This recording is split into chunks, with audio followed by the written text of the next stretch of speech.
What is going on, Roland Empire? Here, guys, to give you a video. We have finally concluded with Disney Plus and Marvel Studios' The Falcon and the Winter Soldier, Episode 6. With Episode 5, a lot of what went on with 4. 5 was the way to calm down now, okay? We saw more of Sam and Bucky just have a good time. Seeing them maybe develop a friendship and all that. Seeing an outcome of the U.S. agent, and then having our climax built up to Episode 6. So, even though for me I thought episode 5 looked like it might have been the final, there's still one more, especially because there's 6. So I am curious to know how is it gonna this live up, this one it felt more secretive. It definitely felt more secretive and all. And does it finally pay off? Is this series worth it? What are my thoughts now that I've seen it all as a conclusive and all that? With this one, I wanted to start off. I thought I liked what we got here, but I feel like, the way we transitioned to this felt so quick. Like Bucky was leaving and Bucky didn't even get a call. Bucky was just showed up to the action scene that was going on and in downtown and all. And I'm like, okay, so I kind of wish we took more time with this, but I feel like that's a not a nitpick, it's a criticism, but it's not too major. It's just something that stood out with me.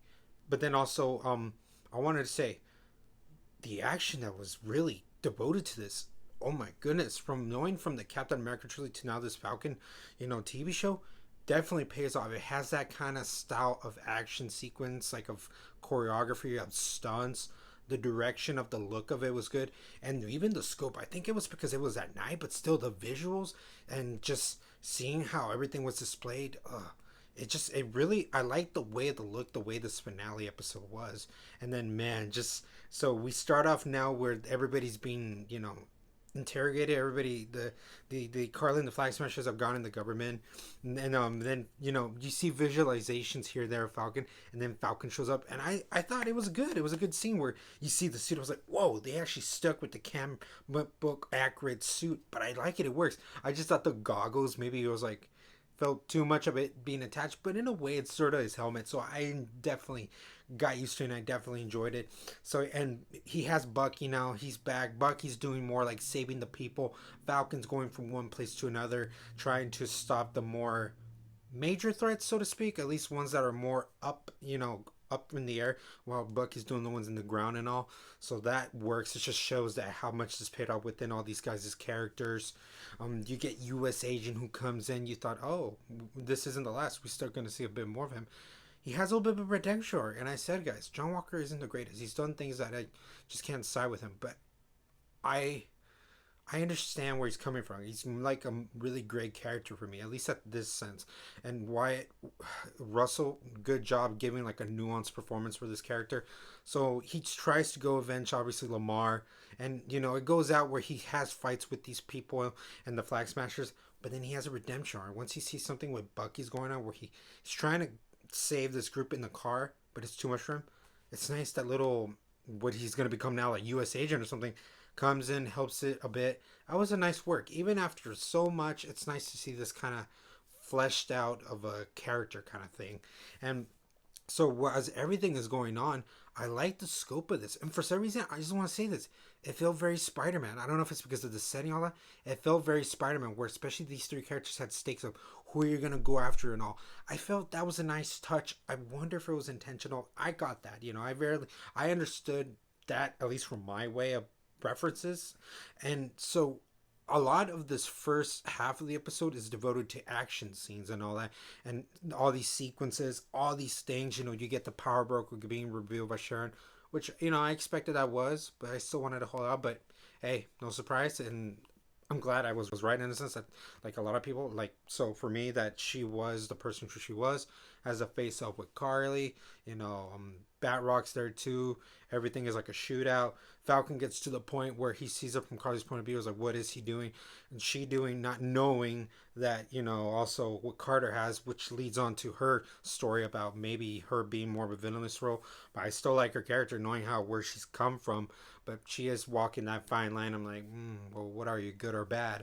But it's nice to know that a lot of these characters that I've come to know still just believe in them. It's just nice. Like, if you have any criticism for this, the thing that's best of the series is these characters. I will say, when I'm in this topic, Carly and Flag Smashers not knowing more of a scope, like a sense and all that. You know, they could have been well better developed. It's maybe because I don't know if it's like the story wasn't best fleshed out for these actors. I feel like they tried their best, but they honestly could have been better and all that. I have to admit that.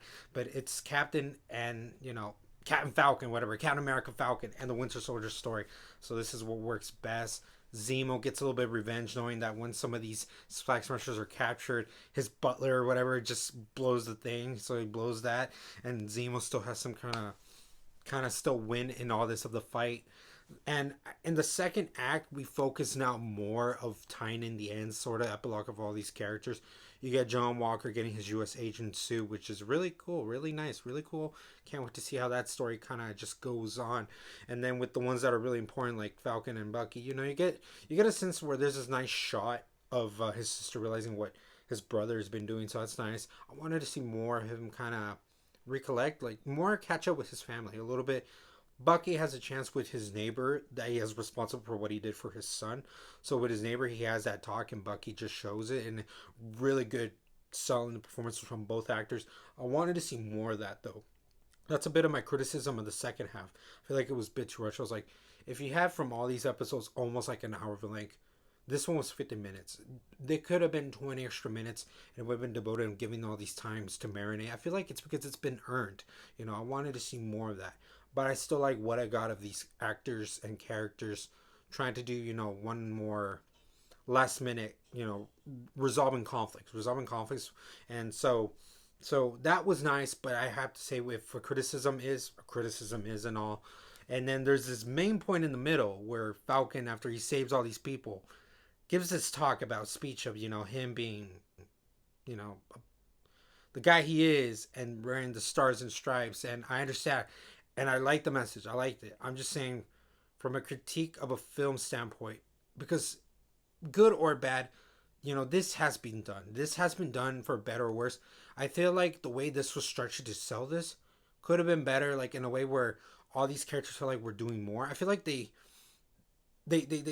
took the time to kind of show this, to kind of explain, but it would have been nice if they would have sold it with like some kind of story going on, some kind of story with the governors and the Falcon. That's just my critique. I am not saying the whole lesson and all that was as heartfelt, that was as realistic as it can be. I'm just saying about the presentation of how we could have got to that where he should have explained. But seeing Isaiah Bradley realizing what Falcon is, all this stuff, and his art going back to him wrapping up, nice satisfying like emotional moment for him. That was nice to get that between those two actors. That was nice kind of performances that they had that kind of moment to share on. So like going now with all this of judging these 6 episodes, where Marvel excels is one of the strongest points is these characters. This is the more grounded, more realistic, and still really fleshed out ways of these characters in a long time. There's still some parts, like I said, better character developments for some people, better kind of way to compose scenes and all that. I would have to admit that. But like I said, like Bucky being the prime example, Bucky being an example of his art. Again, that's why I wanted to see it fleshed out more. But what he had was truly remarkable in a sense, and Falcon too, going what he's going through. It's a nice little, more adult in a way where, you know, get your mind out the gutter. Get your mind out the gutter. The adult, normal, natural way, a realistic way of a more mature film kind of thing, but set with this TV show. This was nice. I appreciate that in the sense that that's what Feige and Marvel did. What Marvel giving this kind of presentation, you usually don't see it. It's not like they don't shy, but this was more of it, and that's where I applaud things. I applaud things for taking a structure that you think, oh, you know, they're just Disney, they're a little bit more in Disney. That, you know, we had Netflix, Marvel, yeah, think about that now. Netflix, Marvel, and all that. This Disney Plus Marvel series, this Disney Plus and Marvel series that we have, closely can kind of resemble to that. And I like this from just seeing. I'm glad that Anthony Mackie and Sebastian Stan continue on these characters. They make it enjoyable. They make these characters really relatable. It's nice to give them more dimension, definitely. And so yeah, so that's really how I would grade it. Okay, you know, it's more on the positive of in the middle of how I see this. Like in the middle of that, that's how I see this show being good, rather than being like in the middle. But you know, there's always improvement. There's always room for any improvement. Let me know, guys. Like I say, these are my thoughts and opinions. But let me know if you guys didn't like it. State your reasons, give your facts, your opinions and everything. Or if you liked it, is this one of your favorite series? Is this just one of the best things you've seen from Marvel? You know, just I had a good time. I really had a good time, guys. You know, it was enjoyable. Definitely was enjoyable. I really like these characters. So all this in the comments below. And as always, roll an empire, laugh, smile, repeat.